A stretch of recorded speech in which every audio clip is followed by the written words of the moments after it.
Today, I'm going to explain an action science fiction film called Badland: Road to Fury. Spoilers ahead. Watch out and take care. At the beginning of the movie, we see a large barren land. A young man named Jerome Holm narrates to us that he hasn't seen this land when it was green, but his father has. Years ago, it used to be home to several farmers who grew wheat and grains on it. However, after drought struck the land, not a single plant has been able to grow. Most of the farmers left the place, but Jerome's father, Ernest, hoped the land would be green again. He still believes that it just needs some water. But in this world, people kill each other for water. In the first scene, we see two muggers trying to break into a tiny house. Ernest catches them and kills the first one. The second mugger tries to convince him to spare his life, but is killed when he secretly takes a gun out. His son, Jerome, insists he could have helped him. The house the muggers were breaking into has an old water pump that stops working when Ernest tries to use it. With no water left, the father and son make their way on a mule to the watermen, people who extract water from deep wells through a government deal. Ernest exchanges supply with those people for water. He has been trying to convince them to provide him with water to cultivate a small part of his land for years. However, the watermen only do it for the right amount of money that Ernest cannot afford. On their way back, their mule falls down and breaks its leg. Ernest reluctantly shoots the animal dead. The two come back home to Jerome's sister, Mary, serving them bagged food. Because of water scarcity, we see Mary cleansing the dishes with soil. The following day, Jerome and Ernest visit Sam Lever's auction house to get something to replace the mule who died. There, a robotic carrier machine called the Simulate Shadow, Sim, catches their eyes. Ernest wins the auction against a man named Flem Lever, who also happens to be Sam's son. Flem is having an affair with Mary, unknown to Ernest and Jerome. The two then go to meet Jerome's sick mother, Catherine Holm.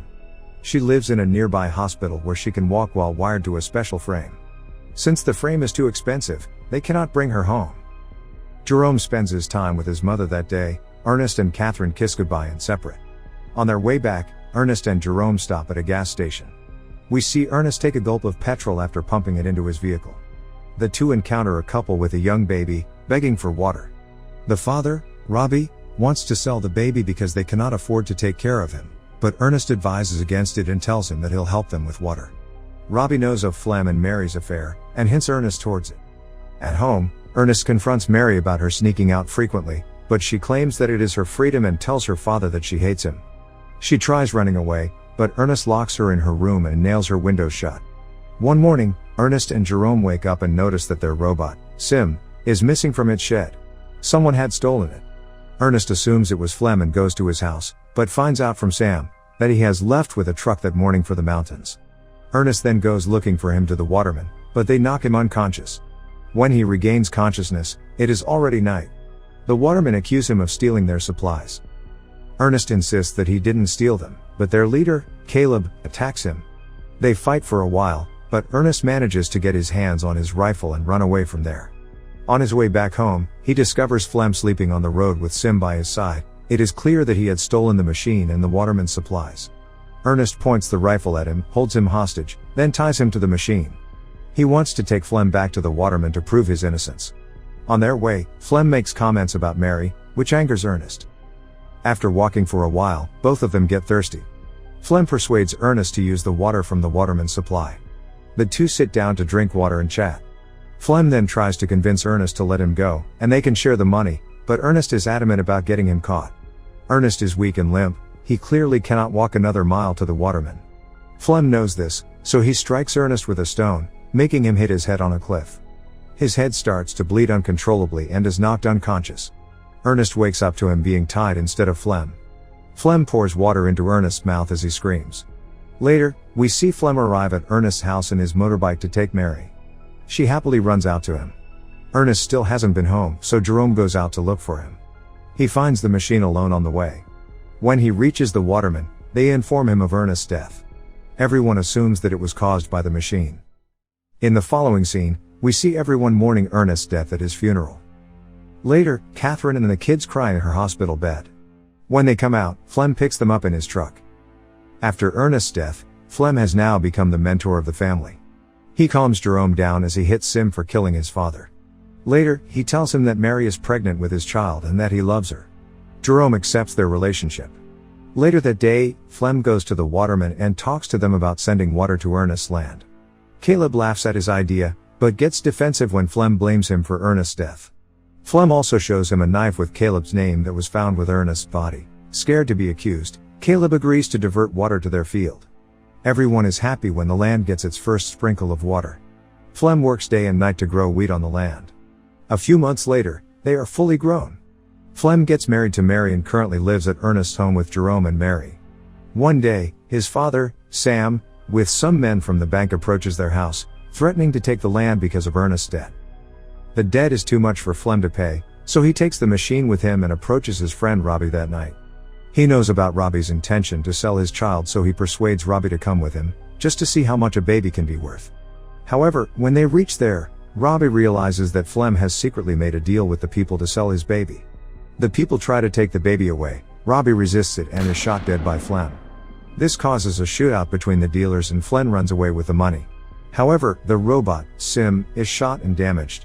This activates the auto mode in the machine, which causes it to return back to its manufacturer, Calvin Hoyman.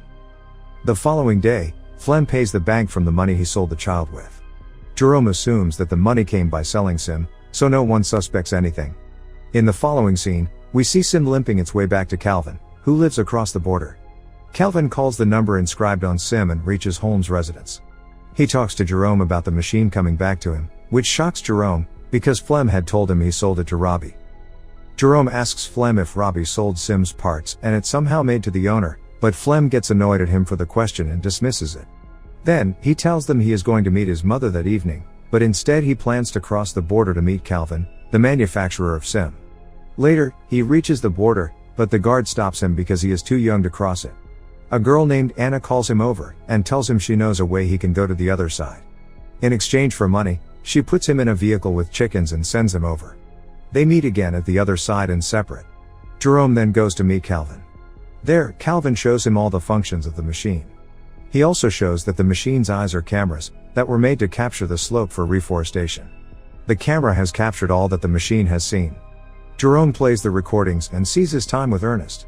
As he goes through it, he is horrified to see that Flem was the one who killed Ernest. That day, after Ernest had gained consciousness, Flem tied him to the machine and set its destination to the waterman. The machine had dragged an injured but alive Ernest to his death. By the end of the video, tears roll down Jerome's eyes. In the evening, he returns home but doesn't confront Flem about anything. One day, Flem and Jerome are hunting deers, after which Jerome keeps the rifle with him, hiding it under his bed for the future. At breakfast, Jerome tells Flem about Robbie calling him. Flem is surprised and accuses Jerome of lying, because he knows Robbie is already dead. Later, Flem receives a letter, written by Jerome as Robbie. The letter asks Flem to meet Robbie at the same place he has killed Ernest. He is confused by this, but he decides to find out whether Robbie is still alive. Later at night, Flem tells a pregnant Mary that he has to go out to sell something. Mary wishes him luck, and asks him to come back soon. When Flem reaches the place, he calls for Robbie. As he walks, he falls down a pit and breaks his legs. He lies there calling for help, when Jerome appears in front of him. Seeing him there, Flem takes a sigh of relief and asks him for help. However, Jerome stands there with a rock in his hand. Flem realizes that he knows everything that happened and apologizes to him, claiming it was just an accident. He begs him to spare his life for Mary and their child, but Jerome doesn't listen. He points the rifle at Flem and shoots him dead. It has been 2 days since the event. Mary is worried about her husband, but Jerome asks her to wait a little more. He has decided to keep Mary in the dark about both Ernest's and Flem's death. Mary suggests they bring their mother home, because they now have the money to afford the ringing system she lives in. The movie ends as Jerome erases all the video memory from Sim.